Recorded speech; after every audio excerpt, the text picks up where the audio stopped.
Parang yung 3.5 million, parang masyado naman mabigat. Kaya nga mag-a-appeal ako. Ang pakiramdam ko kasi, parang may pinatay ba ako? Meron ba akong ninakaw? Meron ba akong nilapastangan? Meron ba akong Meron ba akong binugbog? Naglabas lang ako ng emotions. So, baka too harsh. Masyado mabigat yung parusa. Kasi ano bang kasalanan ko? Ano bang nagawa ko sa inyo? Although, sabi nga, damage sa kumpanya, nalugi yung kampanya. Hindi naman nalulugi ang TVJ. Daming kita niya. Tinatanggap kong guilty ako. Tinatanggap ko na kung nasaktan ko kayo, o sige, guilty ako, pasensya na. Pero yung parusa, parang hindi ko matanggap. Isa-isang sasagutin ang mga ibabato nating katanungan sa kanya dahil lumabas na po ang desisyon ng korte. Talo po si Anjo Iliana sa kaso na isinampa ng TVJ sa kanya. Meron kaya siyang 3.5 million. Ang atin pong kaharap, Anjo Iliana. O yun ang una kong tanong. Anjo, may 3.5 million ka ba bilang mga damages na hinihingi matapos na ang resolusyon na ikaw ay natalo sa korte? Sa ngayon, wala na akong 3.5 million na cash. No? Hindi ko lang yung mga lolo ko kung may iniwan na mga pamana, na mga lupain sa Bicol. Totoo ba? May mga iniwan? Alam ko meron, pero Ili-liquidate mo pa yon. hindi rin. I'm hoping na, kasi para sa akin sa totoo lang, okay lang ba magsalita? Para sa akin kasi, very harsh or mabigat yung parusa sa akin na 3.5 million. Para sa akin yon. Number one, sabi ko nga, hindi naman ako pumatay. Di ba usually pag pumapatay ka, babayaran mo yung pamilya. Hindi naman ako ganun yun, di ba? Nagbabayad ka. Hindi naman ako nagnakaw. Wala ako ninakaw. Hindi ako nagmura. So, kumbaga, marami nga nagtatanong, paano ba nagsimula yan? At ano bang, ba't pumunta kayo sa ganyan? So, siguro mamaya explain ko rin kung para sa mga concerned citizens, para malaman din nila, paano ba nagsimula to? Ba't nandito kayo? Ano bang ginawa mo? Ang laki ng babayaran mo. Pero yung 3.5 million, I cannot answer that now because I am hoping na magfa-file kasi ako sa upper courts. Mag-a-appeal ako. Court of Appeals. Court of Appeal. Depende kung ano sasabihin ng abogado. Kasi tapos na ako sa lower court Nagdesisyon na. Kaya kung feeling ko, parang nagsimula kasi, ito kikwento ko na. Nagsimula kasi yan nung nagla-live ako sa TikTok. Tapos masyado akong nakatutok sa Blue Ribbon Committee. Tapos nung pinalitan si Marcoleta, medyo nagalit ako sa kaibigan ko, si Tito Sen. Sa galit ko, yung kung ano-ano nasabi ko dun sa mga nangyari. So wala naman itbulaga nun. Until yung mga bashers, inisip ko, troll sila ng tapos napapasagot na ako. Ano-ano na nasagot ko, ano-ano na nasabi ko. Doon lahat yon. Pero ang pakiramdam ko, parang yung 3.5 million, parang masyado naman mabigat. Kaya nga mag-a-appeal ako. When you say mag-a-appeal ka, para dun sa amount na i-lower? Hindi, sa decision ng court, the verdict. Kasi kasama na yan yung decision, kasama na rin yung parusa na 3.5 million. Ang pakiramdam ko kasi, parang may pinatay ba ako? Meron ba akong ninakaw? Meron ba akong nilapastangan? Meron ba akong meron ba akong binugbog, sinaktan na physical? Hindi nga ako nagmura Naglabas lang ako ng emotions. So, baka too harsh. Masyado mabigat yung parusa sa akin. Kaya bukas mag-uusap kami ng abogado ko. Tapos hopefully, makapag-appeal sa upper courts. Kasi at saka ang bilis Parang in 6 months. Tsaka yun nga sabi ko, G, di ba the last time na sa'yo ako nagpa-interview, I apologize. Nakita mo naman siguro, sincere naman siguro sa aking apology. After nun, in November yun yata, hindi na ako nagsalita nun Tahimik na lang ako Nagla-live ako pero wala na akong sinasabi. Marami akong atake. Hindi ko sinasagot yung mga atake. So tahimik na lang ako, hoping na sana, magkapatawaran na lang. Pero yun nga, since nandito na rin ako, sinabi ko na naman dati sa interview mo na kung desisyon nila na idemanda ako, tatanggapin ko. Kasama na doon yung desisyon ng korte. Kaya after ng Court of Appeals, baka maaring pumunta pa tayo sa Supreme Court. Hindi natin alam Depende yan kung... alam ko kasi ganun Court of Appeals, tapos Supreme Court. Pag natalo ka pa sa Supreme Court, pwede ka pa mag-motion for reconsideration, ganun. May mga ganun din. Kasi, ang bigat 3.5 million. Pangalawa, kung wala akong 3.5 million, may 6% na patong every year. Ang bigat. Ang pakiramdam ko kasi, ano bang kasalanan ko? Ano bang nagawa ko sa inyo? Although, sabi nga, damages. Pero, Kasi yung sinabi, damages sa reputasyon nila. damages sa kumpanya. So, ibig sabihin, pag sinabi mo kasing damage sa kumpanya, nalugi yung kumpanya. Hindi naman nalulugi ang TBJ. Daming kita niya. So, may mga ganun ba? May mga technicalities na gusto kong iklaro sa upper courts. Kasi naniniwala ka ba nalugi dahil sa akin? Naniniwala ka? Hindi, I mean, alin ba dito? Sorry Siyempre, yung iba may misinterpret ito.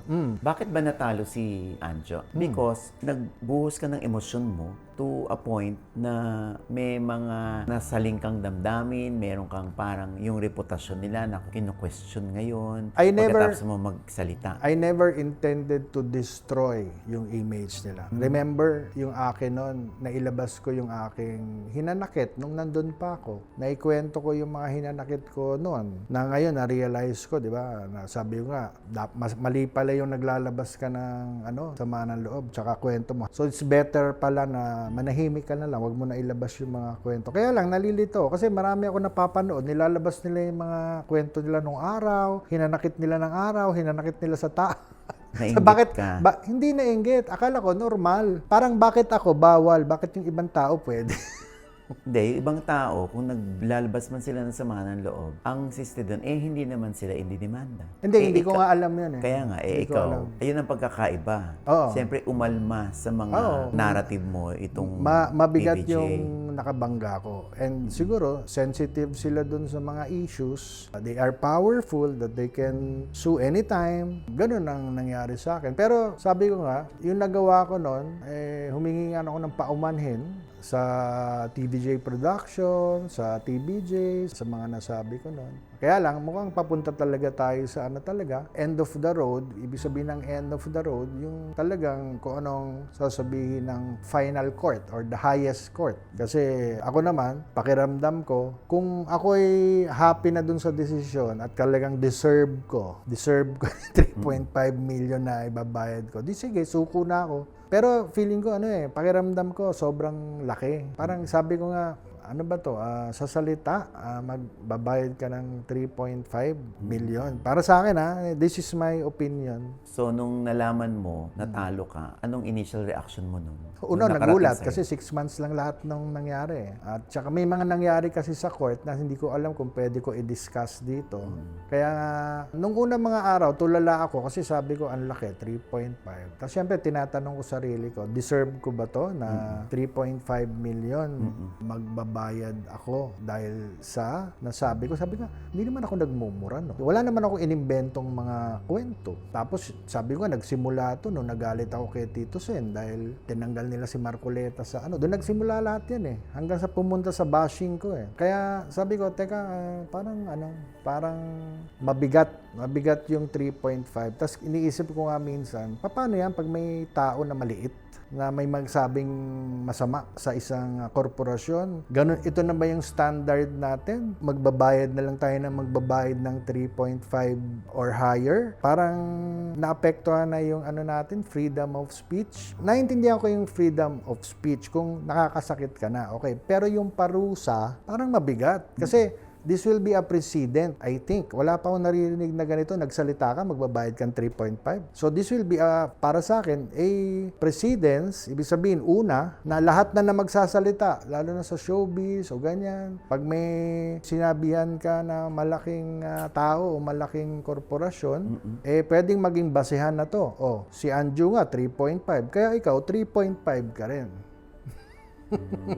Nakita mo? Kasi ang batas patas. Pag sinimulan yan sa akin na 3.5 at may nagsalita, naglabas ng sama ng loob, ibig sabihin, pag guilty sila, pwede nilang i-base sa case ko yon. Magiging 3.5 na lahat ng susunod na magsasalita. Which I think is parang not fair. So natataasan ka sa amount. But yan yung desisyon ng korte. Oh, yan ang desisyon ng So korte. yan ang i-appeal mo na ibaba or... But it is not final. Kaya nga meron tayong upper courts.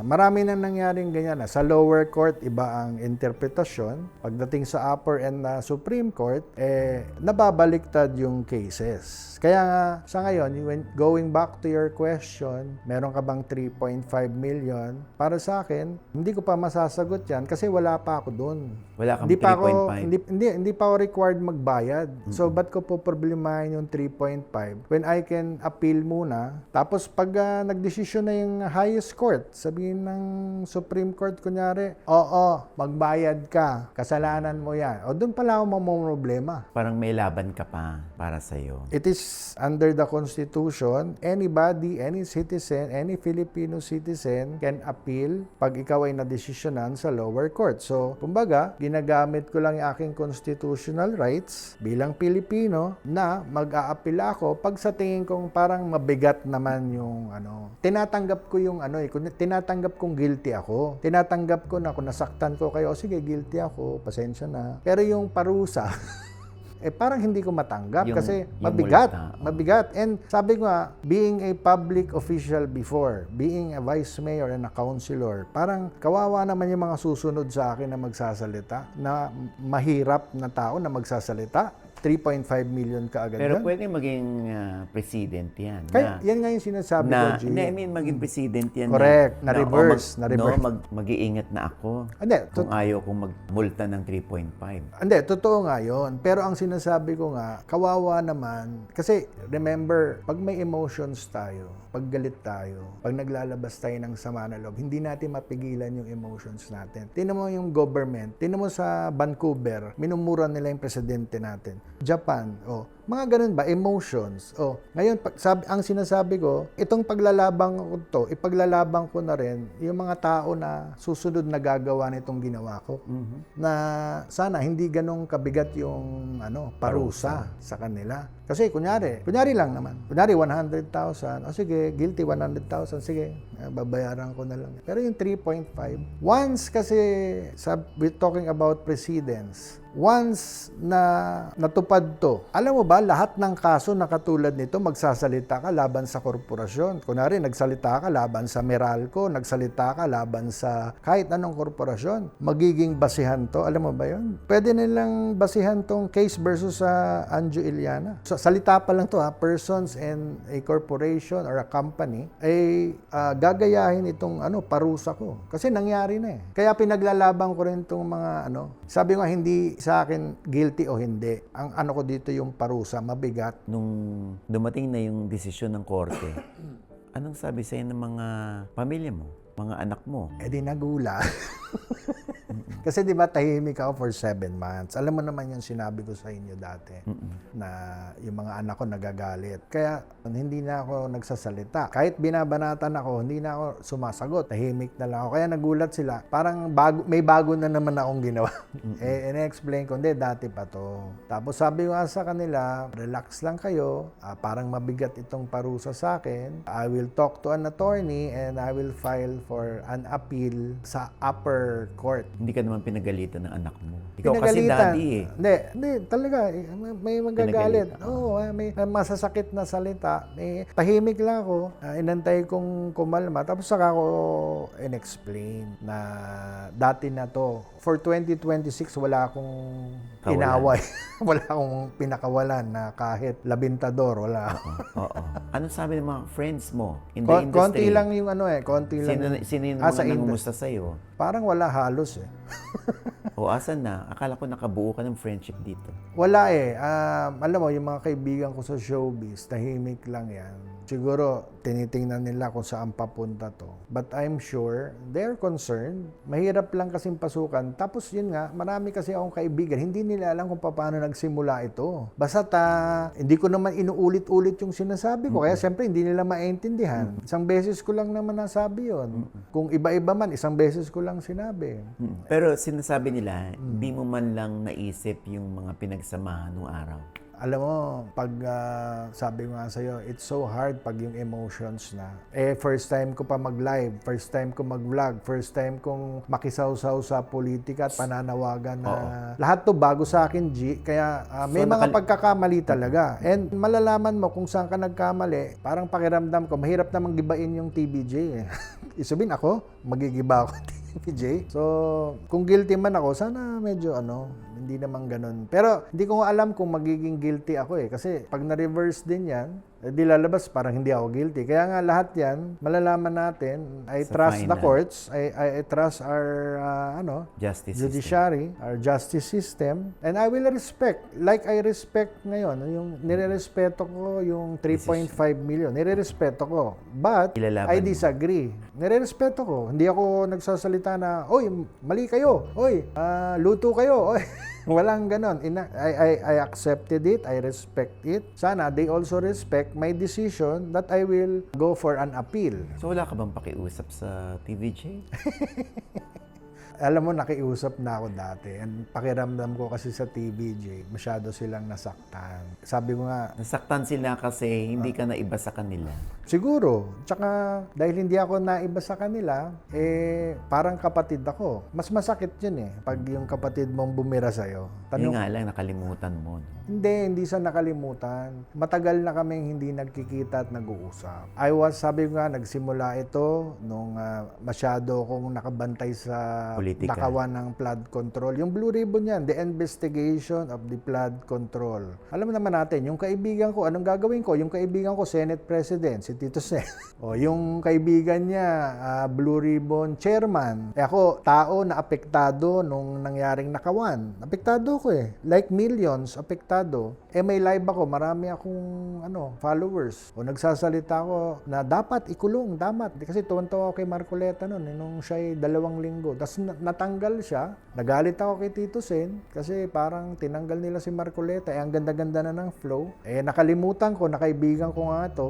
Tsaka, syempre, pag sa kaibigan manggaling at sa kapatid, syempre, medyo masakit yung. Hanggang sa, umabot na sa TBJ Production, hanggang sa, dahil sa bashers na rin yung saka sa trolls. Kaya sabi ko, minsan umupo ako isang beses. Siguro mga mga December. Ano ba nangyari? Parang naano ako dito, na-trap ako dito na dapat hindi na pumasok sa ganyang politika, nagsasalita. Gano'n, nangyari na Kumusta ang financial status ni Anjo? Well, isang taon na akong walang trabaho. So if you're gonna ask me, kumusta yung financial status ko? Of course, it is not normal. I'm trying to live day by day with what I have, with what I've earned. Sabi ko, hindi naman ako nagnanakaw. Hindi naman ako politiko ngayon. Hindi ako nagnanakaw noon, hindi ako nagnanakaw ngayon. Kung ano man ang meron, tipid-tipid. Wala akong movies and TVs. Although may nakaschedule ako ng mga ilang tapings. Kaya lang, nasabihan din ako ng Viva na, laylo ka muna kasi mainit ka. So naka-apekto rin sa trabaho ko yon na hindi ko naman sila masisi. Pero inaantay ko lang, kumalma lahat. Tapos hopefully, mabait naman sa akin si Boss Vic. Mabait naman sa akin ang Viva. So pag medyo okay na lahat, matagal lang 1 taon na ako walang work, mahigit. So anong na-realize mo ngayon pagkatapos ng desisyon? Marami. Worth it ba na ipaglaban ko yung Pilipino? Worth it. Nagdudusa ako ngayon dahil pinaglaban ko si Marcoleta, pinaglaban ko yung Blue Ribbon, nakipaglaban ako sa bashers. Worth it ba? Maaring yung mga kaibigan ko tsaka mga pamilya ko buang ang tingin sa akin. Pero para sa akin, nandun yung satisfaction na pinaglalaban kong Pilipino. Pinaglalaban ko kung ano yung tama sa mali. Ito lang nga nangyari sa akin. Medyo dahil bago lang ako, mali yung diskarte. So lagi nga nilang tanong yan, generally speaking, pag meron ka raw ipinaglalaban ng tao, tapos dumating yung panahon na ikaw naman yung na-corner, ikaw naman yung na-spotlight ng negative, inaasahan mo ba na yung pinaglalaban mo, paglaban ka rin? Hindi ko inaasahan yon. Bakit? Pag ako may pinaglalaban na tao, kilala ko man o hindi, mahirap man o mayaman, lalo na yung inaapi, hindi ako humihingi ng kapalit. Hindi ko inaasahan na may kapalit ito. Kaya kung may mangyari sa akin, masama, sa trabaho, sa buhay ko, may mangyari sa akin, hindi ko sila sisisihin. Wala akong sisisihin dito because ginawa ko lang ang tingin kong tama. Ang mali nga, na ginawa ko lang, yung paano ko ginawa yung tama, yung diskarte. I should have been more subtle. Medyo hindi ko na dapat tinatch yung ibang mga bagay. Yung mga emotions ko, medyo dapat hanggang dito lang sa politika. Mga ganon bagay. Pero hindi ko pinagsisihan na ipaglalaban ko ang tao. At hindi sasama ang loob ko kung ngayon naghihirap ako, mag-isa ako, yung taong pinaglaban ko, hindi ko nararamdaman. Okay lang yun. Okay lang sa'yo. Oo, okay lang. Kasi pakiramdam ko what I did was good. And if you do good things, you do not expect na nandyan yung may kapalit yon. Never do that. Never. Huwag kang gagawa ng isang bagay na mabuti tapos umaasa ka na may kapalit ito. Walang kapalit yon. Pero tama yung point mo. Ganun talaga eh. Hindi ko maramdaman na yung pinaglalaban ko, may mga taong nakikiano sa akin, na simpatiya.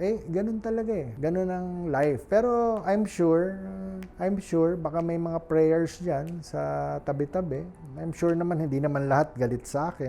I'm sure naman there are several na naawa sa akin at sinasabi, sana maayos na yan, or pinagpe-pray ako. Naniniwala naman ako doon, kahit hindi ko sila kilala. Dito mo napatunayan kung sino yung mga totoo mong kaibigan? Hindi rin. Kasi, alam mo, mahirap mag-judge ng kaibigan, G. They might be, tahimik lang sila. Yan, kunwari, Richard, tahimik, Joey, tahimik, mga Jano. Si Jano naman, nakakausap ko yan. Pero, hindi sila vocal na kumakampi sila sa akin, Not necessarily mean na inabandon na ka. Kasi, why will I judge my friends kung tahimik sila? Kung pakiramdam niya lang may ginawa akong kalokohan, siyempre tatahimik lang. Pero I'm not against that. Hindi ako nirerespeto ko ang bawat desisyon ng mga kaibigan ko. Sabi ko pati nga hindi ko kaibigan, nirerespeto ko mga desisyon kung galit sila sa akin o hindi. Kaya para sa akin, wala naman sinasabi yung mga kaibigan ko na gago ka, tanga ka. Wala naman ganun eh. So I feel na mahal pa rin nila ako. Sinasabi nga nila na meron ako nabasa na kung kailan tumanda si Anjo, parang hindi siya nag-mature, parang bumalik sa pagkabata daw. Anong reaction mo doon? Na imbis na raw mag-mature, maging wise, yung full of wisdom, parang paurong daw. Kasi nga napunta ako dito sa sa point na biglang naging malaking apoy na lahat. Sabi ko nagsimula sa politika, hindi ko pinagsisisihan yung paninindigan ko, pagkikipaglaban ko. But the way I handled it, dahil immature ako sa mga ganitong bagay, hindi ako tulad ni OG Diaz na kayang-kayang dumiskarte to. Hindi, sabi experience is sino ba naman ako, comedian. Tapos Mas nauna ka sa akin, Anjo, Ibig sabihin pagdating dito sa mga the way you speak, kunwari mag-expose ka, di ko kaya yun. Kaya yung ginagawa ko, bago lahat sa akin. Kaya nga nasunog eh. Kaya nasunog yung project ko kasi hindi ko alam, umapoy eh.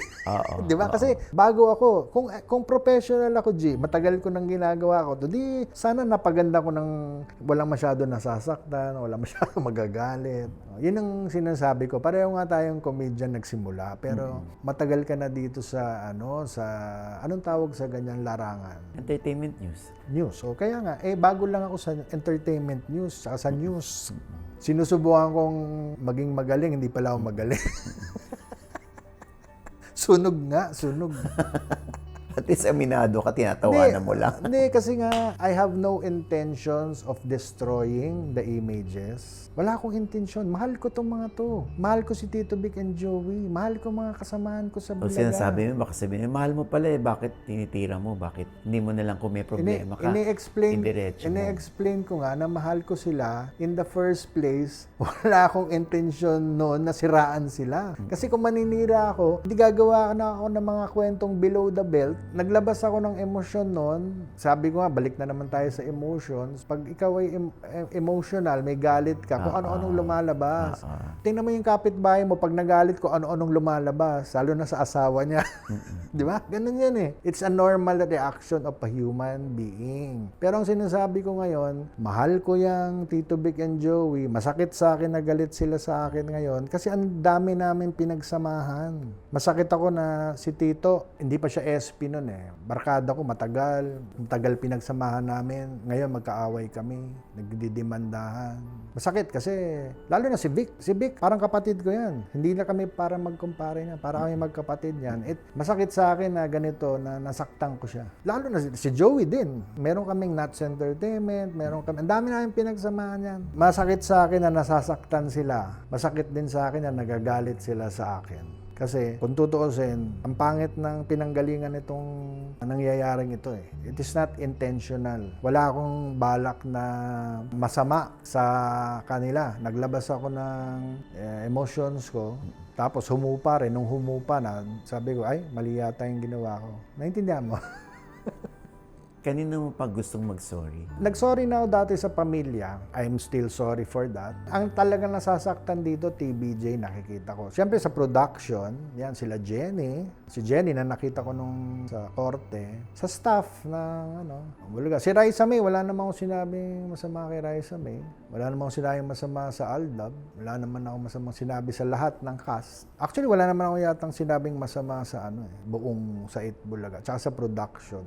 Sa production ngayon, iba kasi yung production nun eh. Sa production ngayon, iba na, nasa Channel 5 na sila eh.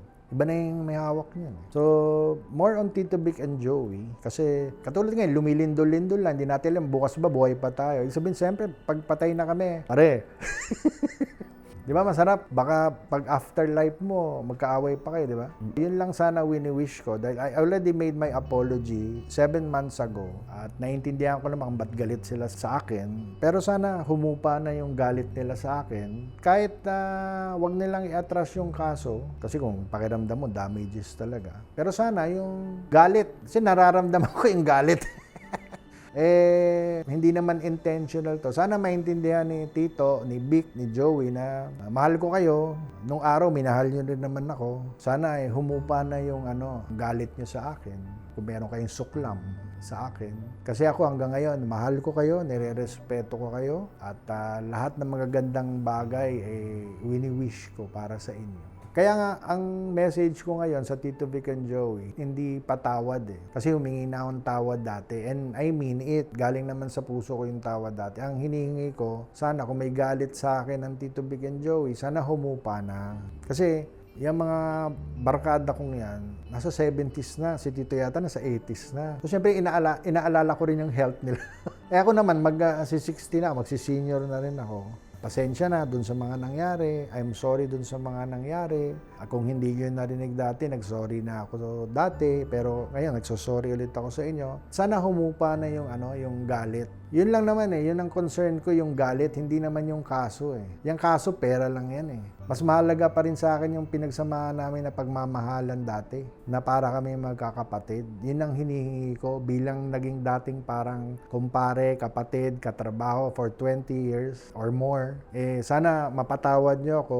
Patawad.